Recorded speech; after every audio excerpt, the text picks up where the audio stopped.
vibrations, and the ones that can't handle the higher highs and the lower lows, they will get pushed out, ready for the new ones to come in. And this is because of the meteors coming past at the moment. They're showering us at the moment with new intelligence, and some people are connecting with family, like it's soul family, because they've had that star seed come before. Some have never had it before. Some it triggers old star seeds memories. So people are having huge intuition, but if you don't know what to do with it and people around you don't accept it, you go into crazy, loony, psychotic, bipolar, ADD, they'll give you all the symptoms. Yeah, no, I definitely feel that. I feel the highs and the lows and the definitely ups and downs. It's interesting because when in the teenage years, when you have your parents or people around you as the mirrors for your behavior, and there's no validation of anything that you're feeling, just navigating your own path by yourself. At least now in this age, or obviously having life experience, you at least can revert back to those experiences as a guidepost to understand it, just like I just mentioned. So for me, it's interesting to hear that, but I definitely can feel the intuition, the stronger intuition, and I know that's this time frame, but also Mercury in retrograde always creates an opening for like deep, deep, deep perception for me, and a deep feeling of knowing, and it always places me in a as you mentioned through some of the interpretations of the words, pause and stay and all low, right? Allow. And it's very interesting because those concepts definitely ring true for me in this moment right now. I'm trying to use those words and apply them because I feel like I'm in fifth gear. Oh, pull back and go back a little bit in reverse and slow down. So it's relevant. How do you personally handle the highs and lows yourself? Um, well, to me, it's exciting, but in times like this, it's almost like I get scolded because it's too much for others. So they get irritated, they snap at me, and so it's always been an emotionally challenging time because I'm so excited about it, but others are not. So um, it Yeah. I suppose it becomes a humility time for me because when I was younger, I didn't, especially when I was in my teenage years, I just used to think that people didn't like me. So I just would go quiet. But it sounds like a sad story. It's not. It just meant that I went and did my own thing. So I would learn skills and trades. So this is where I went into my art or graphic art and became very good at it. And so it fine-tuned me in a way because I had to pull away from others. Pulling away from others and being alone is not a bad thing, but the media, they go on and on about this whole Friends. I mean, they have made a whole show about it, Friends. So Friends is peer group and judging others and keeping others in a hold. And being alone is okay. But this is one thing we've had to really, with 8 children, explain to them because they watched TV, watched some of the shows, and they are on social medias now, and you don't have to do what your friends are doing. You can do what you do and then come together with your friends, and then you'll be a great friends. But to be in a hold with your friends, this is not true friendship. This is just a hold. This really is a school program to Yeah. keep you in a school.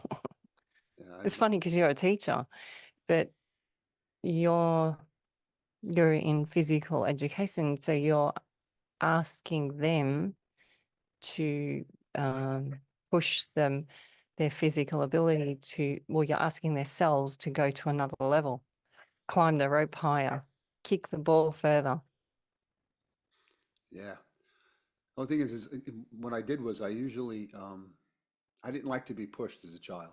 And so for me, I kind of used that as an example of how others, the parts of themselves that wanted to move forward, I pushed them, but the parts that wanted to remain where they were, I allowed that to take place because it was a growing process and I didn't feel I needed to rush anything. I was more or less giving information from my own life experiences to the children, which I've mentioned before.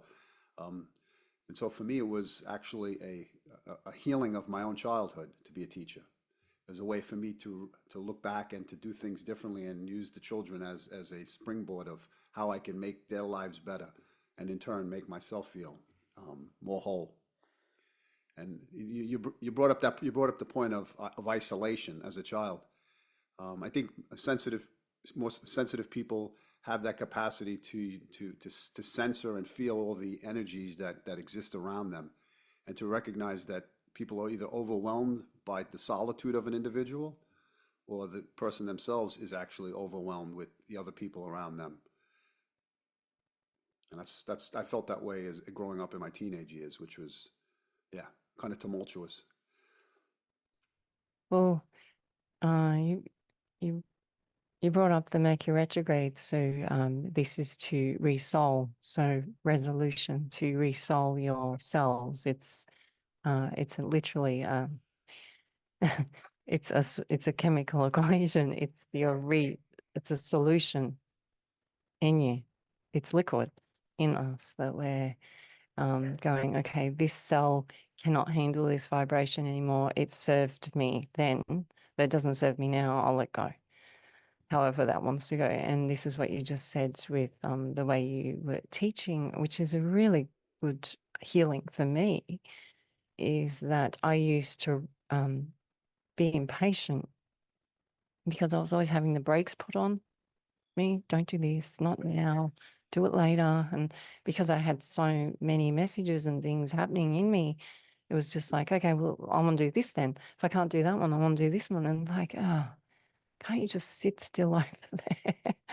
And that wasn't me. So, that would have been very frustrating for a mother that didn't want to, or family that didn't want to do this. And I know now, looking back, why this was is because I always felt like I was running out of time. And this was a big fear of mine, catching a bus, being late for the bus, being late for the train. I was always had huge anxiety going to a train station or a bus stop and, taking, my papu to the bus station and him catching the bus. I was always like trying to push him on because I didn't want him to miss the bus. And now reflecting back over the years, this rushing, this impatience, this running out of time was just a program. It's not real. Yeah, This running out of time business, this age program is not real. And you can override it. It's going to be one of the biggest ones over the next decade for humanity to dissolve in their solution. Or they could do it really quickly too. They're quite impressive humans. So, I have to say, the last 2 years, I'm really impressed with how we've all changed really rapidly. But this also has consequences on ones that aren't ready for it. It kind of puts them into a bit of discomfort. It's a yeah, tricky one yeah, because, how fast everyone's wanting the change really quickly. But if you have the change too quickly, it does affect the others. So it all happens kind of thing at its right pace. That's why when you can let go of this impatience, yeah. yeah. Are you speaking from a perspective of having 8 children, or speaking in a perspective of just in general, in retrospect, looking at the entire world itself? Well, it was the running out of time was before children, Right. but my first child taught me patience. It was so silly, Adam, because I didn't want to take on anyone else's birth story. So I just only knew what I knew from Hollywood. And I always thought that gestation was 9 months. It's the biggest fat lie there is. It's 10 months. I felt completely ripped off. So I got to like, I don't know, if you probably, I was about 7 months and I was still competing on my horse at 7 months. So I was very, again, still really busy, right? And I got to around 7 months and I had to stop competing on my horse. So then I actually had to think about, oh, I'm pregnant. How many more months, how many more weeks have I got? And then I realized it's 10 months, not 9. I was Right. so annoyed. I was quite like, I going, how can this be? It's not, it's supposed to be 9 months. And then I started working it out, working it out. I was like, it's 10 months. I can't believe this. You know, um, because I, in my head, had it programmed Yeah. that. Yeah. So Well, it's interesting, how life has to teach you certain things. But the impatience is that the tools that you need come when you need them. that's true. Yeah. When you think about children and the lessons that they teach you, but even before you said something that was relevant, we look at our lives, and I think many people who um, recognize, the our immortality and death, knowing that we will die, and accepting that fate in this physical body, gives us the opportunity then to try at least to cherish the days, the months, the years in terms of living a life, and knowing that we don't have to rush and get everything in this lifetime. It's interesting. I had an Akashic record reading, and one of the women, when I initially was learning it, she said to me, "What happened in last life won't happen to you in this life." And so I also felt like the fear of missing out, of this desire to have to get everything in, um, and race to get all my creative sides, create something. But in the process, I wasn't able to create much because I was so scattered in trying to create something that I couldn't focus in on one thing. And that was the negative aspect of relating to what you said of trying to get everything in. You see, but then you realize that everything is in and it is, and you step aside and allow the the universe or the cosmos or the greater energy to do its thing. Yeah, And this is, this is a thing I always say is that um, you you can say the prayer or you can have the vision, but um, then you have to allow it. Not if you think that you make it. This is kind of the cute human side because you can practice things, but the universe really does do it. And we've been shown this through things that have happened in our life, magical things that have happened, gifts that have turned up and people that have crossed our path. It's not, we don't make it happen. You just put it out there and keep walking towards it and just allow everything else to allow space around you to manifest it. And I've heard a few great speakers speak of this. I think Baja, Abraham Hicks, yeah, she speaks of if you if you fixate on your manifestation, it usually doesn't happen because you humanize it. right, right. And this is where people hear the word manifestation, so they just keep repeating it and repeating it and repeating it. And it kind of doesn't work that way.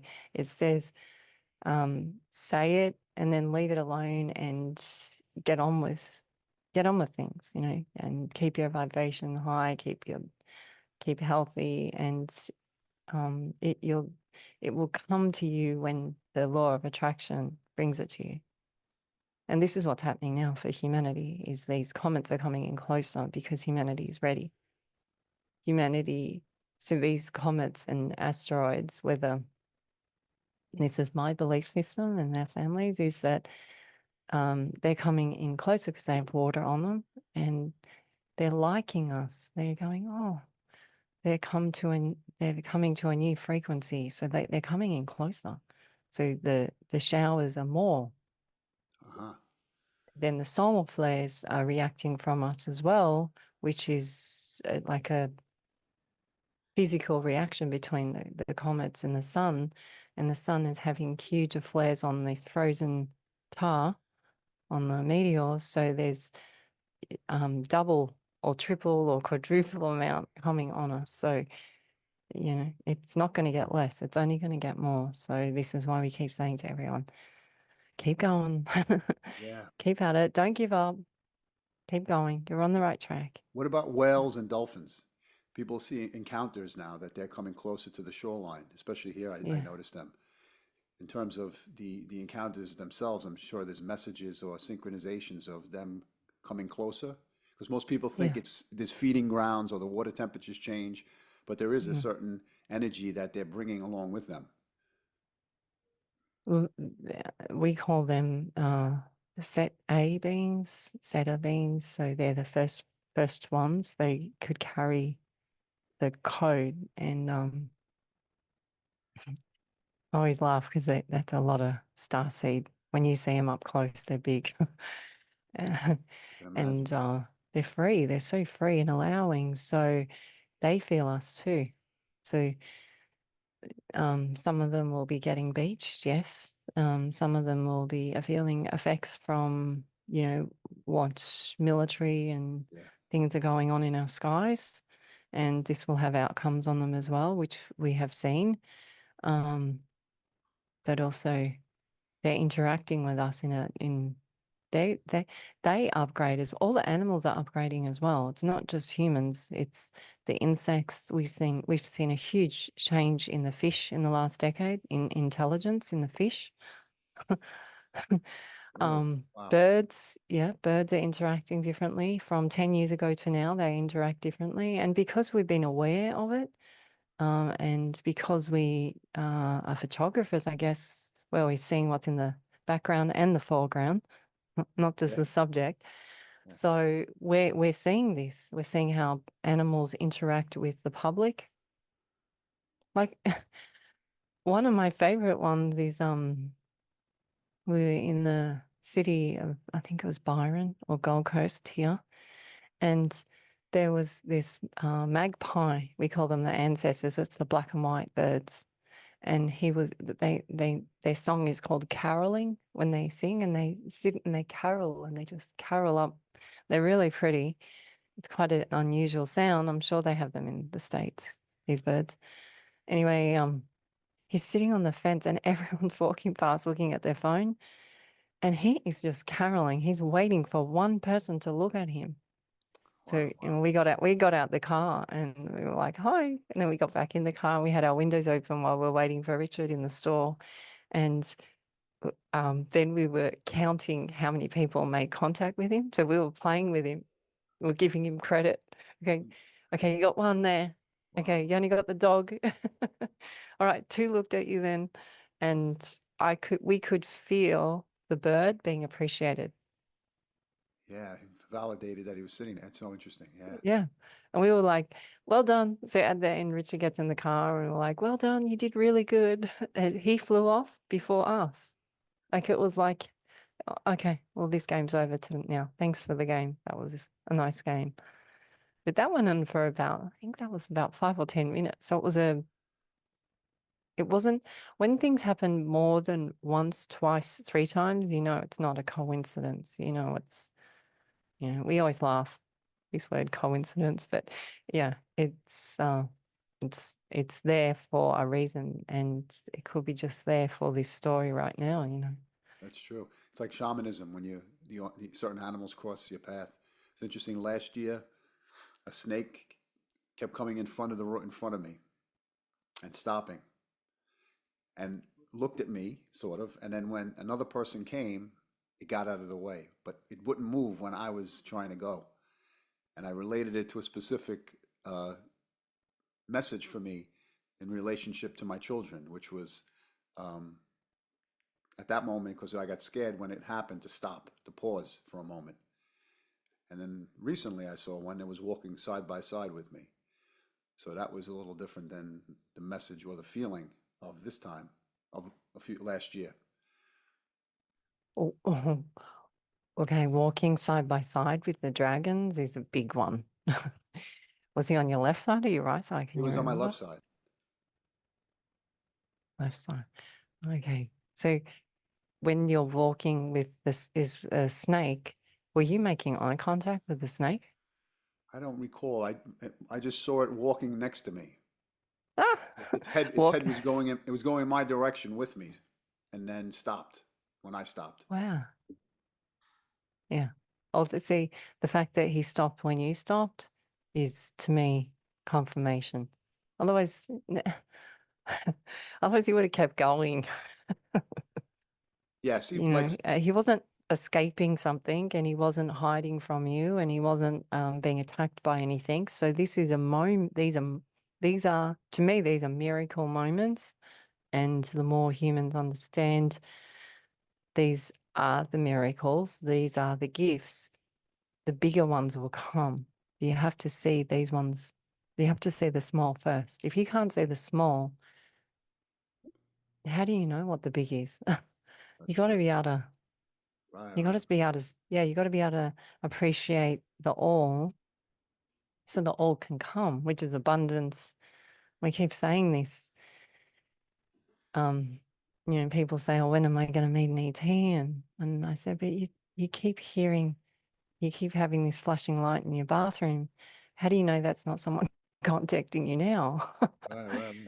Absolutely. Oh no, that's just this. And I'm like, well, maybe, but they it starts small. I mean, there are people that have huge encounters from, it goes bang, but that's their journey. But feel for most of us, they start small. Yeah. So how have your encounters impacted your life in a positive way? Uh, okay. This weekend, oh, last weekend, sorry, we went and got some ducks, and there was this well-known haunted area. And actually, a lot of people have come out from the US to film it and things. And they use where they meter the ghost. They bring in 3 meters so they can hear the ghost. Anyway, I didn't know it was this location, and I worked it out. I went, "Oh my gosh, this is this location." Anyway, I started getting weird vibes, and the story that they'd been spilling about this location was that a little girl died there. And I was not getting that at all. Anyway, you start listening to the recording that they had. They call it a spirit box. So our family was like, "Whoa, what's a spirit box?" So our kids listened to it with me, and they all were saying exactly the same thing I was. It's not a child. This is many children, and there's many adults there, and they're swearing at the people recording because they're frustrated with their interpretation. They were calling them basically idiots. Wow, wow, wow. They were very frustrated. They were really frustrated. So their energy comes across as hostile because they're frustrated, Right. which I understand frustrated more than anyone. So I didn't interpret it as dark energy because I just understand frustration because of me being impatient, coming back to the other story. Anyway, so I said, I think we might need to go and do something here. This location used to have one a week car accident, usually teenagers. And people will say, "Oh, well, it's because it's a dangerous road." And I go, I'm not getting that. I'm getting it's the energy there. So you drive through, that energy's there, you become distracted, bang, a collision. Yeah. So we go and do our thing that we do just because no one told us to. We just did it because we felt a calling. And every time we would go past this location, this is the other one, was our one side of our ears would really piercing ring just through this section. Wow. Anyway, so we went and did the clearing, and I have to say, I was really scared there.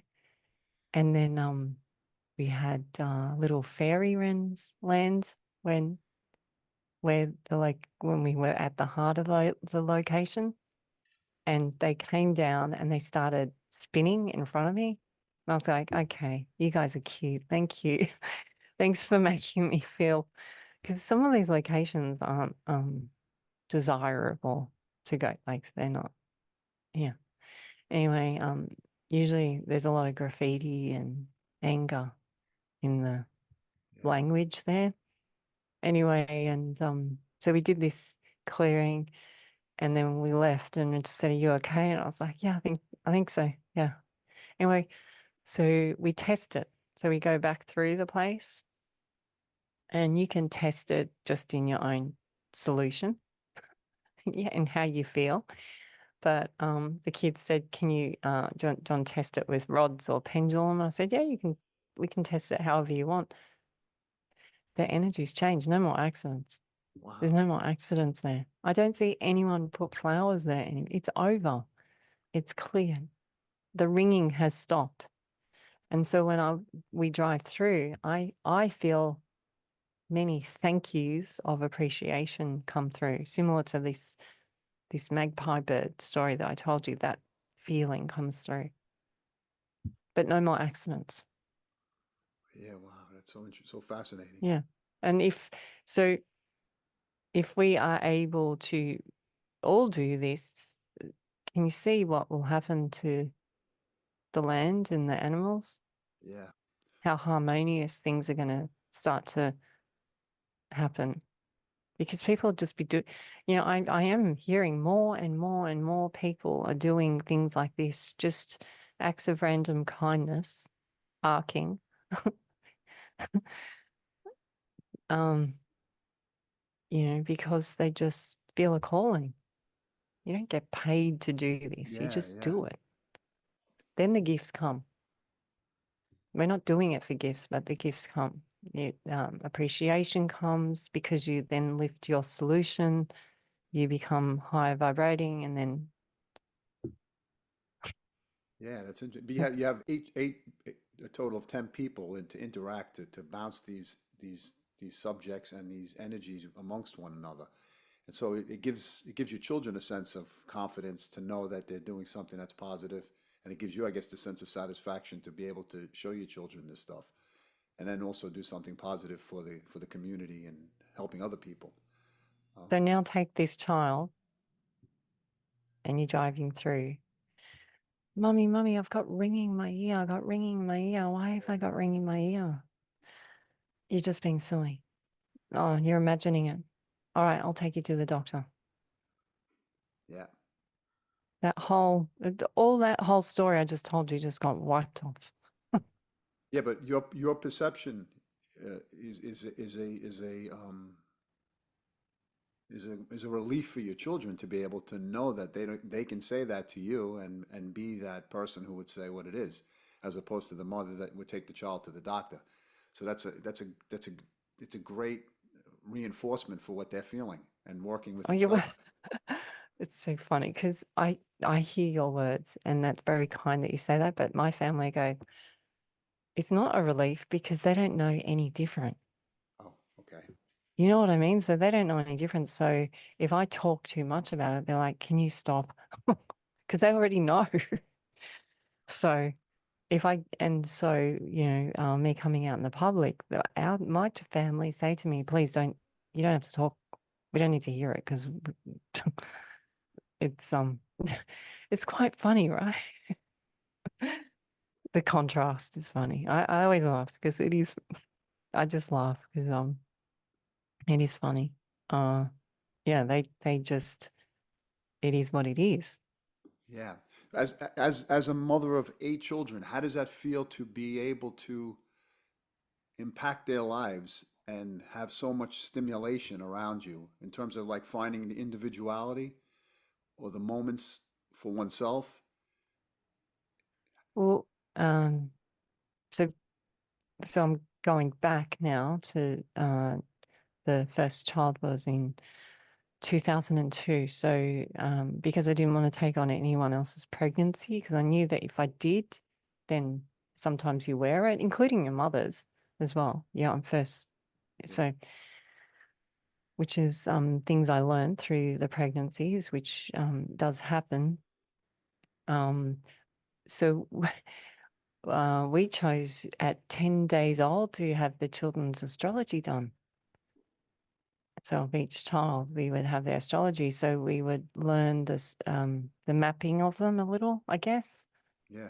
Not to pre-program them or anything, just to help us understand the key personalities of that, where their seed came in. And with astrology, you can override it all the time if you choose. But we just wanted to understand the essence of each child. And this is the astrologer actually started telling us their gifts. And I was like, what? Their gifts? Yeah, she kept saying this is their gift. Like she gave them a specific. And I was like, this is odd. So, we weren't planning on 8 children. So we have one. And she gave this child a specific title type thing. I was like, that's odd. And then the next one got a title. And they just kept, so each one got a title. Right, right, right. Yeah. So I was, like, oh, this one's the pilot, this one's the chef. But it was more the gifts. We understood their gifts. So this helped us, rather than parent, be just guardians. So we were just there steering them like the snake, just walking alongside with them, allowing them to still be the fullest version that they could be of them, but just be on the side. So we were Yeah. just there to protect them from, um, I'm going to say this sounds horrible, but we call them the 3Ders. So we would just be there to protect them from that and reassure them. You don't have to do it that. You don't have to do it this way. You can do it your way. Do it your way. You're on the right track. You're on the right track. When you bring up the subject of astrology in terms of not labeling the children as something, but giving them like a power name, so to speak. Yeah. This I do the soul prints, which is reading the fingerprints, and the fingerprints of each person. Obviously, we know are different, except for the thumbs in Nadi in the Indian tradition, where the left thumb is for the woman and the right thumb is for the male. And those nadis, there are 108 different thumb styles. Based upon the thumb style, you're able to diagnose or tell the person what, not school, but what their life path will be. And who they'll marry, who they'll divorce, what their names of the children will be. And those are in the Nadi tradition. What I do is I read the soul prints, I read the fingerprints, and the fingerprints give you an analysis of what school a person is in. So there's 4 different schools that the person will experience, so either the school of love, school of peace, wisdom, or service. And they'll go through the specific challenges in that school in order to bring them to overcome or graduate into that wisdom, love, peace, or service. So interestingly Oh, enough, yeah, wow. So yeah, see, okay, so this is great. So this is great because now we're giving advice to new young parents coming through. The yeah, astrology, then you have the fingerprints, then you could do something with feng shui for the baby's room, harmony in the baby's room, harmony for the pregnancy. right. And so now you start applying all these different practices. It, um, this is how you this is how you bring them in rather than being told. When you are told, it has the word old in it, old path. That's what told is. It has the cross at the beginning that's out of alignment because it's T. So it's the cross that's out of alignment and old. They're sending you on a wrong path. You don't need to be told. You need to have a tell. You need a story, but you don't need to be, just because you've been told or hear a story, it doesn't mean you have to wear it. It's just gives you an understanding of it to take bits out for your path. Right, right, right. It's like you don't have to take the whole book. You can just take out, yeah, it's like reading chapter 9, then going back to chapter 1, then going back to chapter 2 and keeping those chapters for yourself because they resonate with you, but all the other chapters don't. Well, writing a book, you can write as many chapters as you like and place them where you'd like to place them in the story. It doesn't have to be chronological. So you can take out the most important, significant aspect and put it where it hits home the most for somebody, and that makes a lot of sense in terms of Yeah. pulling out the information. That's right. Yeah, because people This when they print though, this print is this, I love this. I haven't heard this one before. The print, because the print reminds me of the um spin, Kokopelli and the spinning and the symbol that they've used for so long right, right. everywhere, the spinning of us. Yeah, And now over all the cultures, yeah. And there's Galactic as yeah, yeah. There's different styles. There's a whirl, yeah. a loop, uh, um, half loops. Very interesting stuff. It's very interesting to see that, and it shows you what school you're in and like the traits that you'll carry, which is what you mentioned before for the ramifications of being a parent and knowing how to guide your child to its most potent potential, as opposed to trying to rearrange it or to try to make it suited for your own dysfunction and own personal needs. You know, your own traumas and tragedies, as you said, not living through the child, but allowing the child to be their own individual. By doing this, Yeah, what we're absolutely. talking about now, by doing this and developed me. So my inner child healed, my inner child grew bigger in me. So versions of me grew bigger through each child experience, Yeah, as wow. did not just for myself, but for my husband too. It's still happening, you know, because we're going through the teenage years now to adult with the Right, older right. batch of kids. So the first four, they're taking us through that. So now we got the dynamics of adult, teenager, and still adolescent. So we've got this mix going on in our family, how the dynamics work, and how it brings up so many different emotions and learning curves for all of us in the family.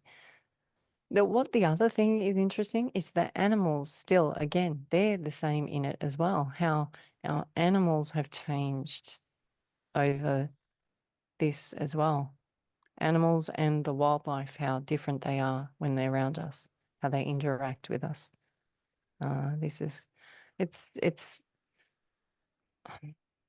when you see this and you give it space, and like you said, you like in these Mercury retrogrades, you give it time to resolute in you. Um, it's so it's nothing can nothing, no money could ever buy these things, these gifts. Nothing could, these encounters, these Right, right. happenings, nothing. You cannot, you couldn't even if you wanted to plan it, it couldn't happen. It's just so you feel, you feel so special.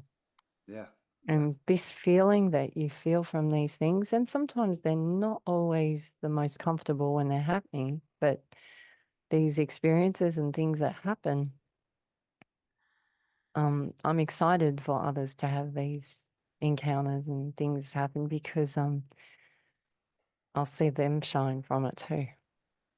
It's coming. I really feel that it's coming. I'm feeling peace. I'm feeling kindness.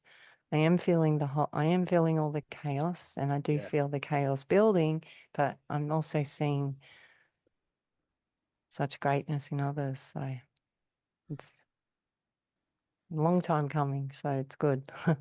yeah. I like what you said before in terms of in terms of our children. You know, most people think that they have to teach their children. The old school thinking would be to think that a parent has the role of teaching their children, right? But it's somehow the other way around, that the children teach us the greatest lessons about ourselves. And they expose parts of ourselves from, as you said, our childhood that help us connect better to the parts of ourselves that we override in just being the title as a parent. And having children, we have a portion of them, and doing the inner child work is such a significant aspect of becoming whole, because as we get older, or there's a time in our lives where we disconnect from a trauma or stress that reminds us of the past, that part of ourselves that we no longer like. And so many people push that aside, and they lose part of their identity, part of their soul. And I think, as you just mentioned, when you have this play of peeling the onion, so to speak, with your children, and seeing yourselves in each layer of them and their stages, you know, must be a rewarding feeling, but also an invigorating feeling, as you just mentioned, to know that good times are ahead, along with these experiences that you have. Well, I say to a lot of people, the cosmos has your back. Yeah, It does. But you have to allow it to. So, yeah, we feel in this stage right now is a lot of people are wanting to take the red pill and the blue pill. And you know, when you take too many pills, it doesn't work like that.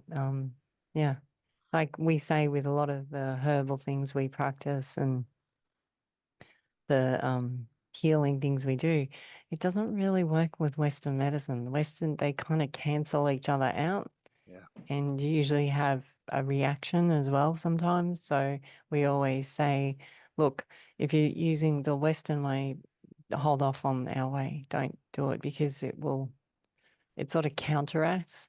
yeah, So, and this is where humanity's at now. They're at choice point, which is a great place to be.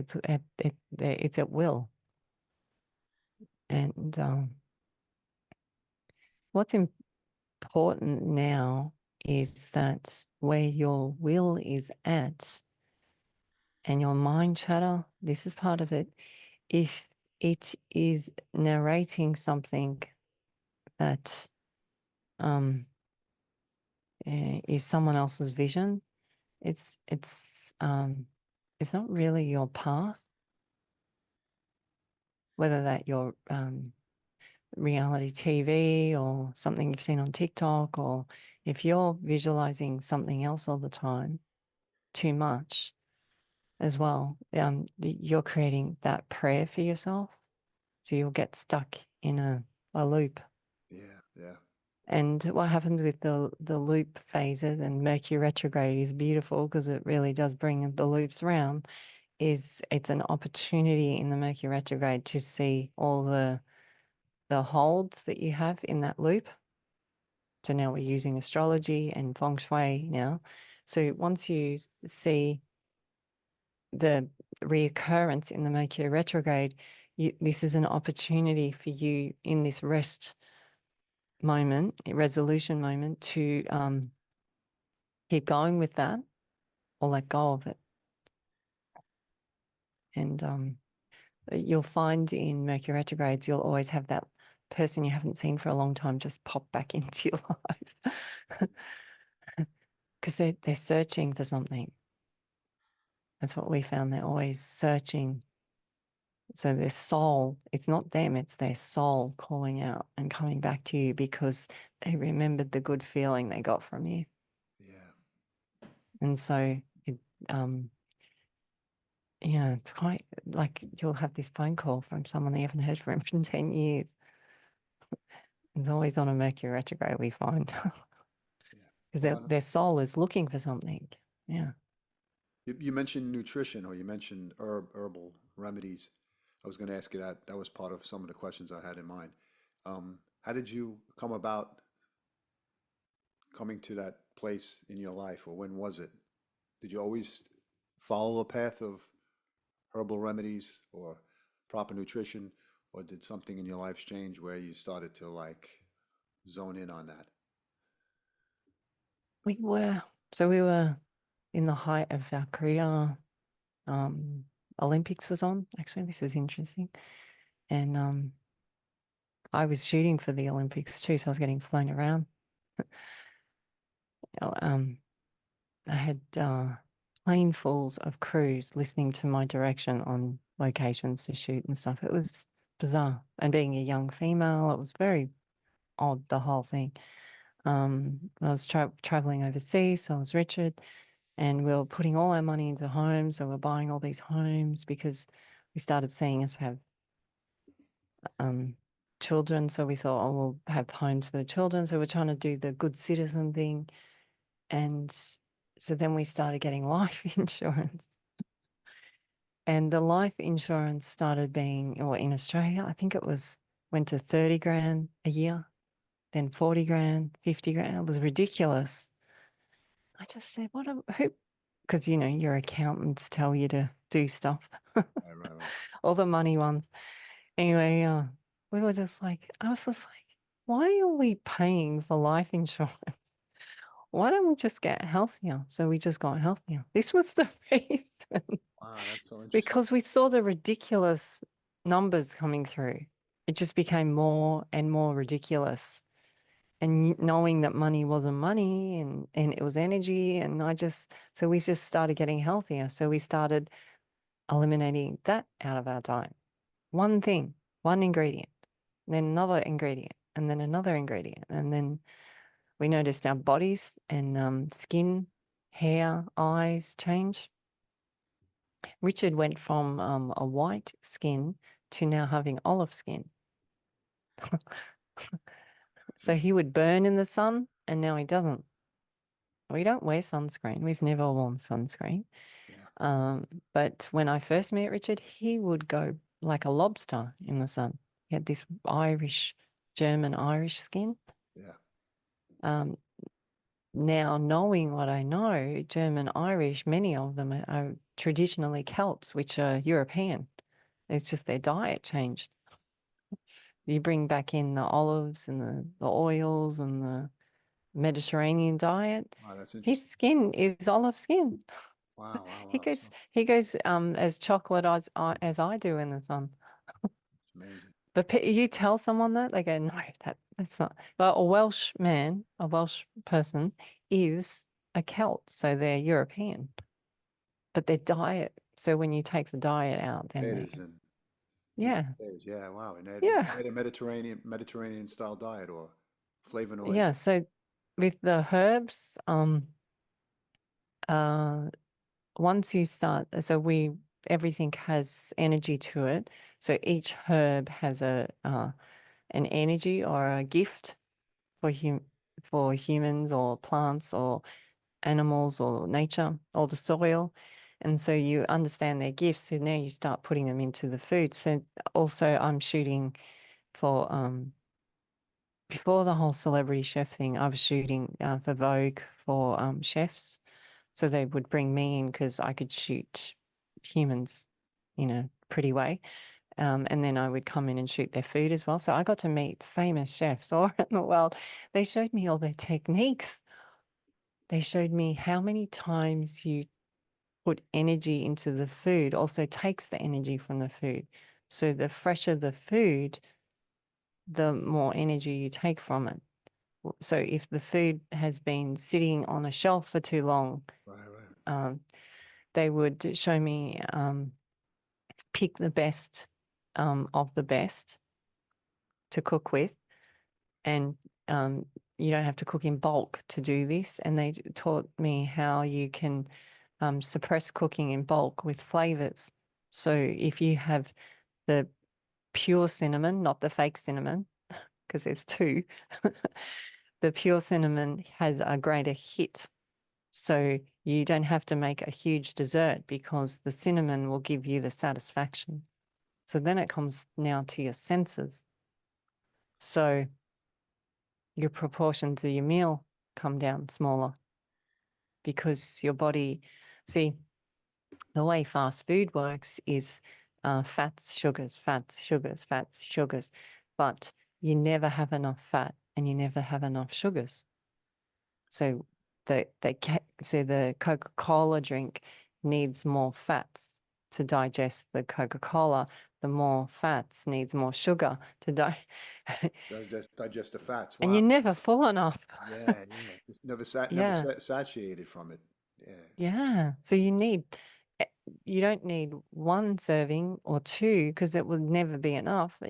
This whole Big Mac, you could probably eat a few of them because it's not satisfying you because you're not getting you're not getting the sense experience. So this then comes to another practice from our other realm where bathing, eating, walking, waking, going to sleep, all these things are a practice because and then you become you get fulfilled from these practices.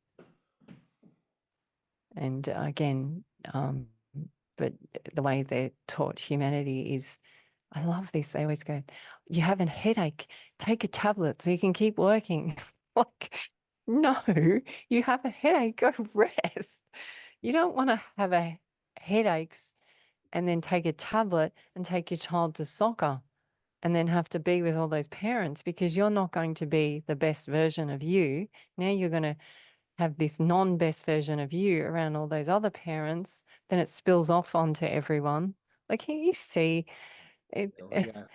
It's just so this herbs, eating the herbs, understanding it, triggers your senses. And this is the only thing that we are here to do is tap into our senses. And this is what the animals know. They tap into the senses. This is what the whales are doing. The whales are tapping into their senses and they're going, I feel a nice buzz over here on this land. I'm going to come in closer. Because they're in tune. They don't need someone to tell them. Right. They just tapped into their senses. They don't go, what's today's program? What's on the list? They don't do this. They're in water. They're in the Akashic records. They're floating around in it. So this is affecting them now too. I spun off. I know I did. Sorry. No. It all connects in a spiral manner because it all comes out of that. Because I was interested in understanding the nutritional aspect of how you went up that road. That's an interesting thing. Yeah, life insurance. I know it's crazy, right? But this is us being human. We are human here. So we're having a human experience, and the human experience is guiding us back to our senses. So we're not angry at life insurance. We were like, thank you for being so ridiculous because now I can see. This is the same with lockdowns. Thank you for being so crazy because Yeah. now others are seeing. This is what they're seeing. And Yeah. But it's a good, without the darkness, without the yin and the yang, we wouldn't be able to appreciate the positive aspects of what you're speaking about. Without that fatty diet, without that poor nutrition, without that dark energy, you wouldn't be able to see the positive energy. So it's all pushed you to see I guess the dichotomy, the yeah, polar opposites of everything. And you've lived that life too, which is interesting. The journey from photography to working in the profession that you did, seeing through the eyes of a camera, through your own eyes, and it's very interesting to me because photography it was an important aspect of myself as well, of self-expression, and like my best friend as a teenager with carrying a camera in my hand. It was my security blanket, or an extension of stopping a moment in time for me. so one of the hardest things for me, and this was tricky for Richard, where were we? We're up to baby number 4. Oh, this is interesting. This is interesting, actually. So I was blonde up until Jet, which is our second son, fourth child. And we were using cameras, we were using the big ones. And we would have to calculate all the mechanics of the camera fast, really fast. Also, we had assistants with us, so we would have to direct them on what we wanted. So we would have to change the speed of the way light comes in and how much light would come in. Wow, this is really cool. I've never thought of photography like, honestly, I can't believe I haven't done this before. So then we had to shift to digital, and I as much as I love change, I don't like change. It's so funny. Richard says, I always look the same or dress the same or eat the same, but I'm not great with change. But Richard goes, here we go. We've got to change Elsa.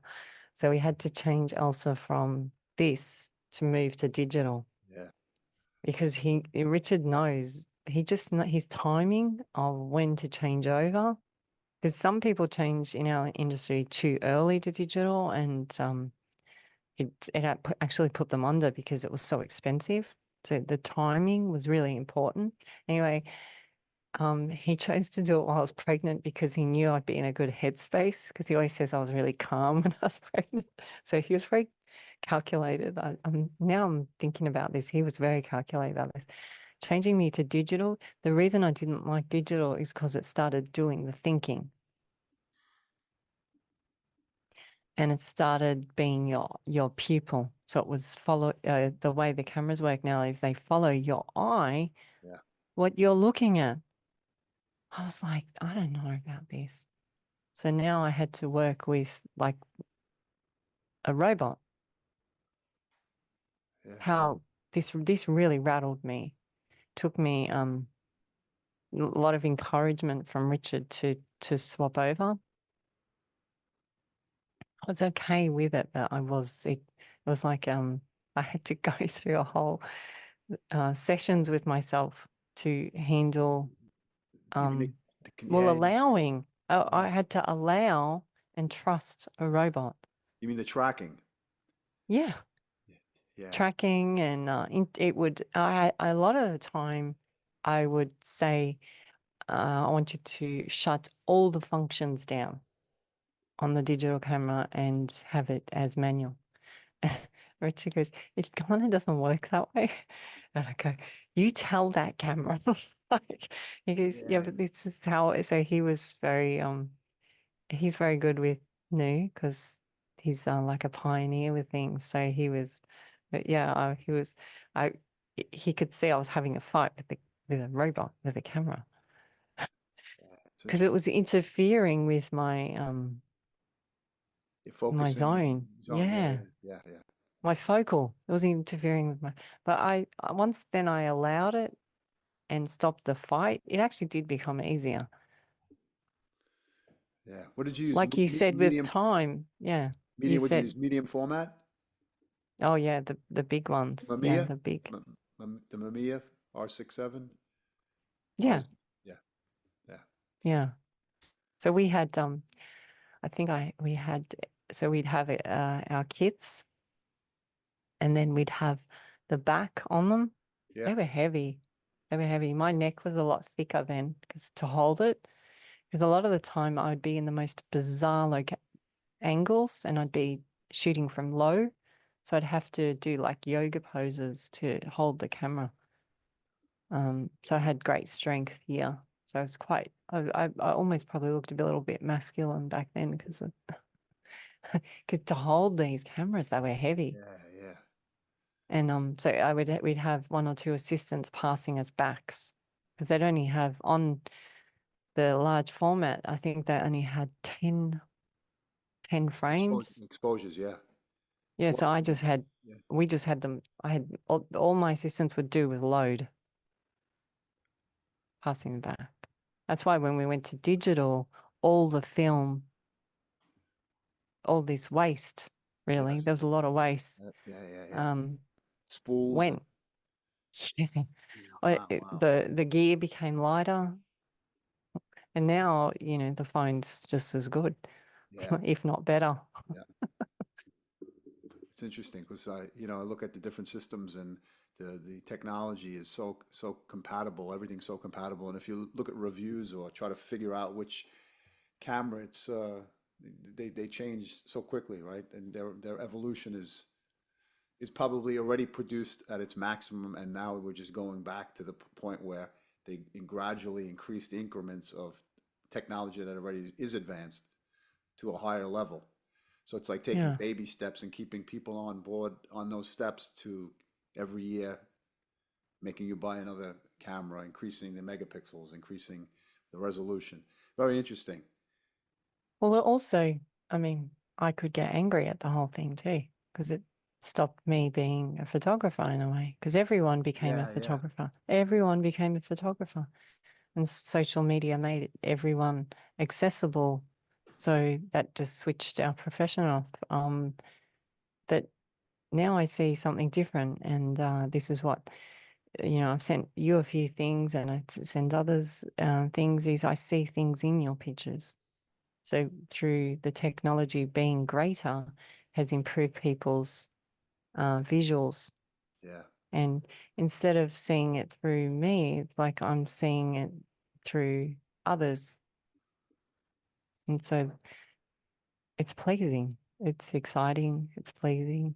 It's yeah, inspiring. yeah, yeah, absolutely. Yeah.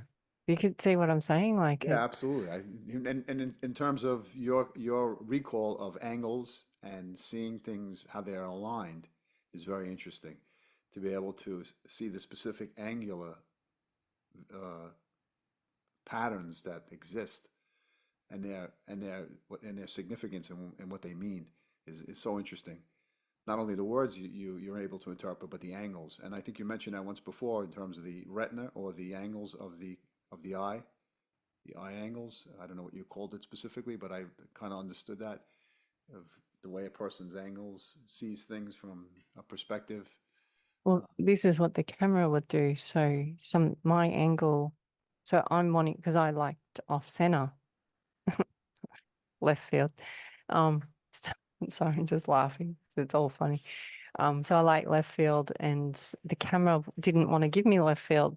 So a lot of the time I'd be putting the camera down and yelling at Richard, going, it's broken. It's just not listening to me. I don't know what's wrong. And he would go, it's not broken. It just doesn't want to do left field. And I go, well, I want to go left field. So, yeah, it was, again, having an argument with a robot. But,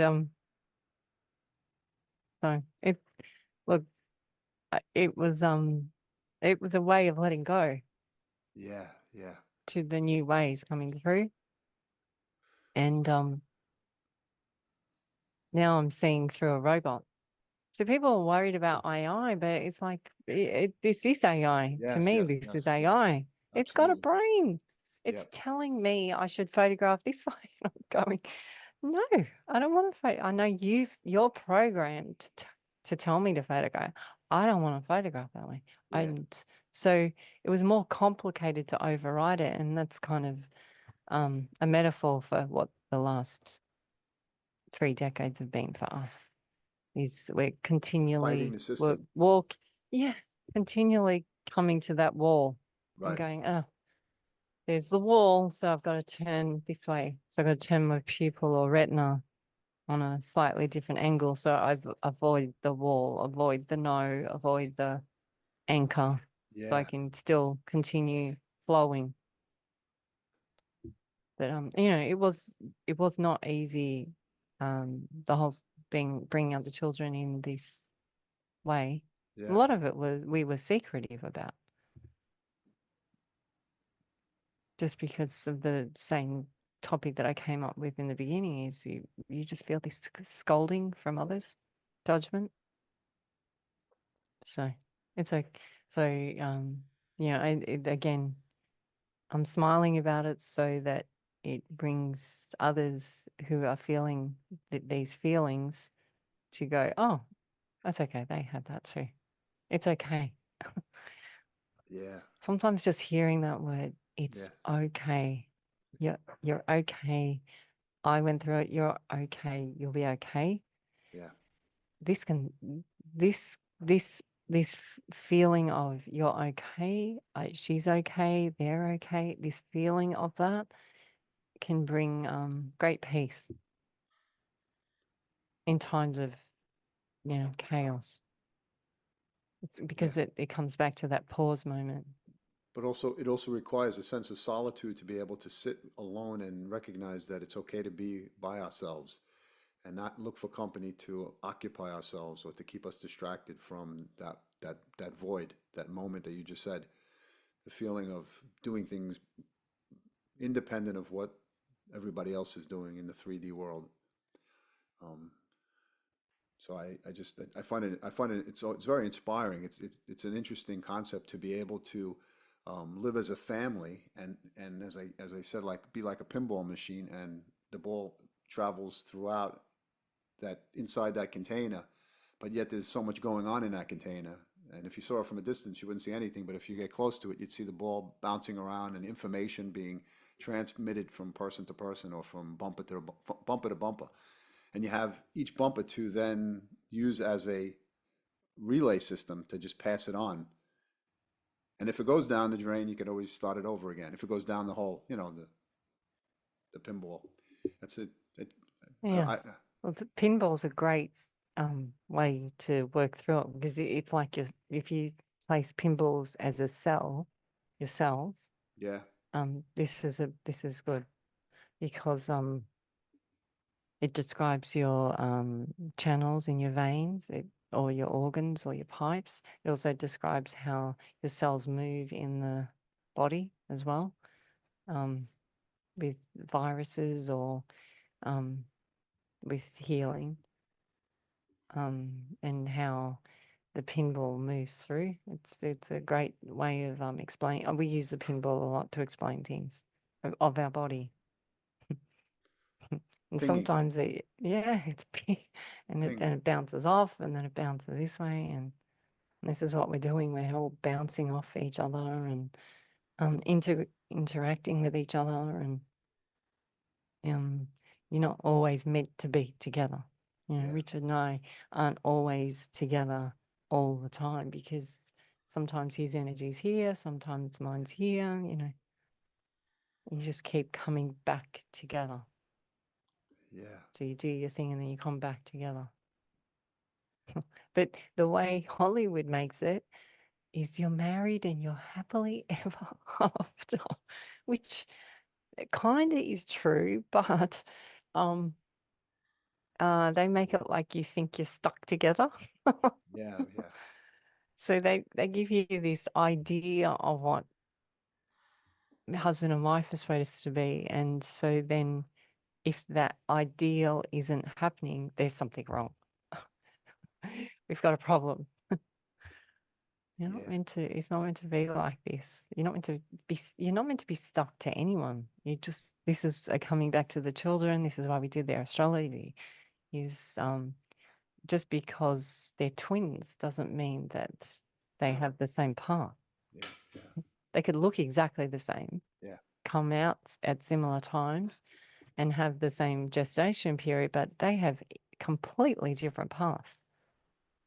But yet, when you come from homes in a condition in a traditional home, as you just mentioned, comparing it to Hollywood, you have a nuclear family, mother, father, children, and then the children are labeled as this, and why can't you be like her, or why can't you be like him? And children are pressured into be conforming to a system or to a behavior that doesn't suit them. And I think finding one's individuality within a family is a good practice because it teaches you how to deal with the real world and what you'll face if you want to become your own individual anyhow.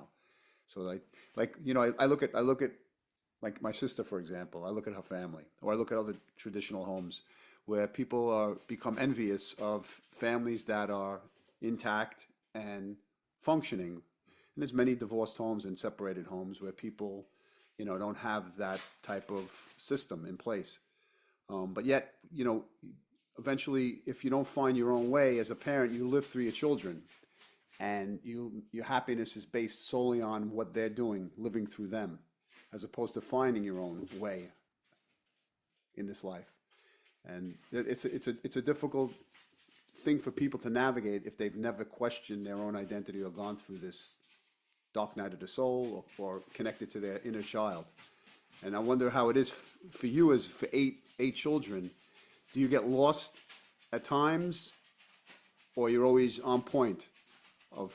I'm laughing because I can hear your dog Yeah, yeah. grounding.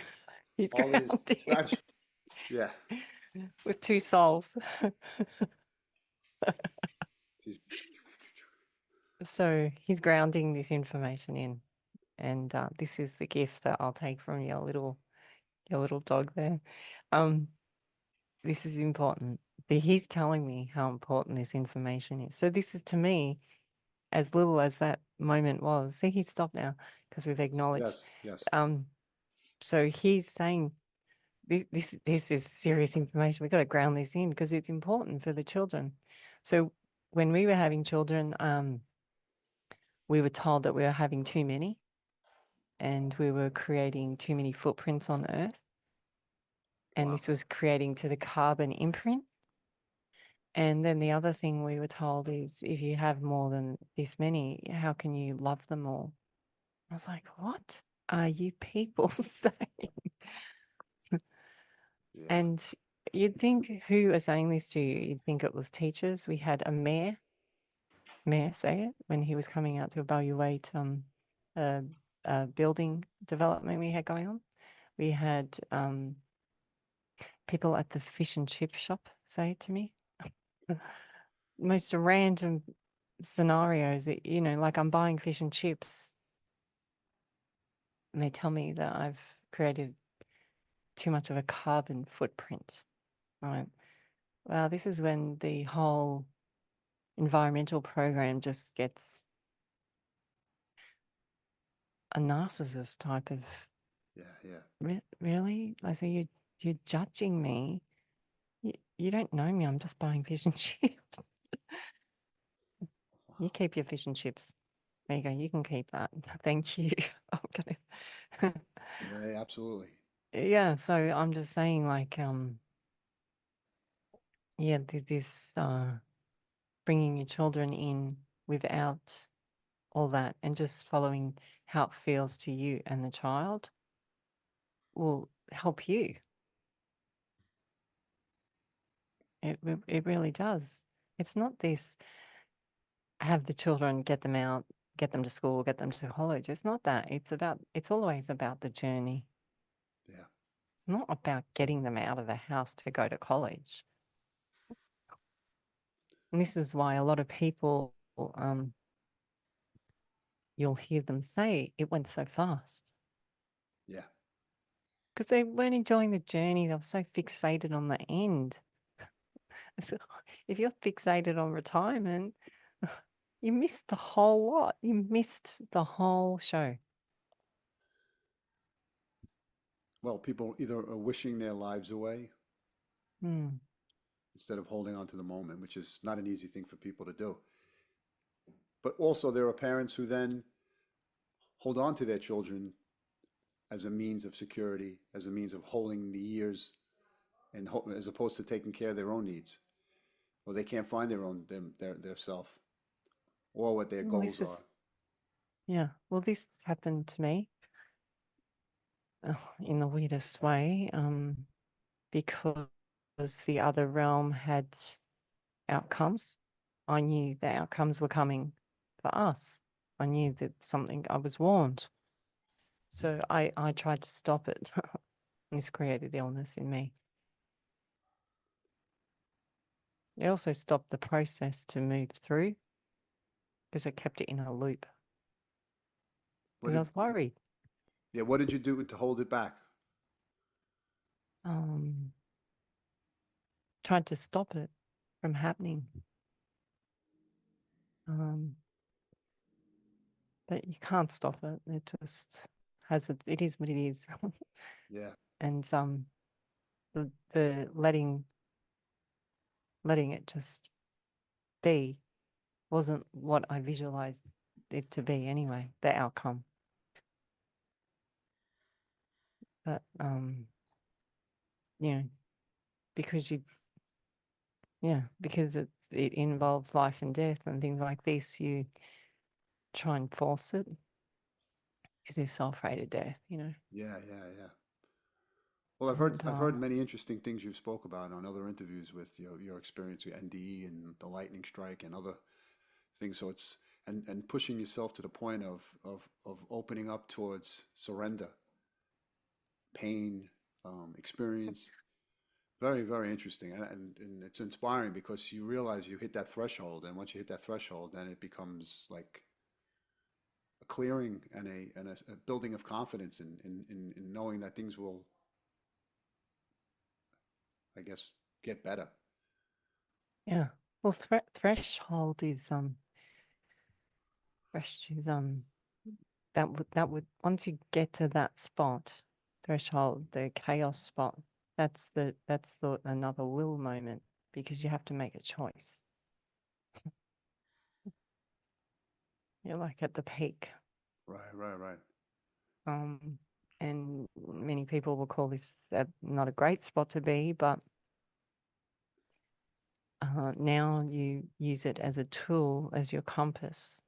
And so then you take the power of that and you take it back. You don't give it away. Right. You take it in you and you appreciate it for that moment, and then it works out. I share this stuff. This is what the kids say. Why do you keep going on these places and speaking all the time? Because the messages and the dovetailing I get afterwards, and the synchronicities prove to me that it's making a difference. Yeah. Yeah, it's making a difference, and they're not always the most comfortable topics, but they bring others resolution in themselves, not to carry my story or my spin, but to take out a couple of chapters and spin it their way. And it works. Knowing that, seeing an example, you go, oh, that's okay, it works. It can work this way. Look at that crazy lady. What she's doing. It actually looks like it's working for her. Yeah, So absolutely. Yeah. So, all right, if you leave the audience with a message at this time.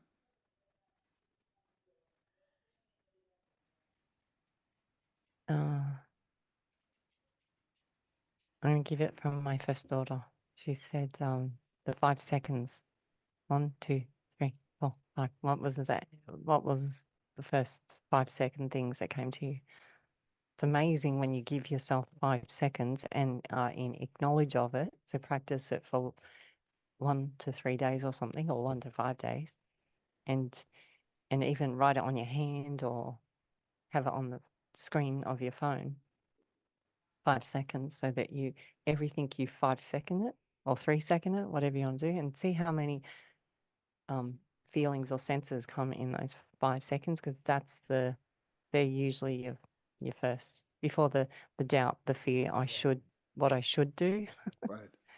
And there's a great movie called Yes Man, where he takes it too far, or where everything was yes. He had to say yes to everything.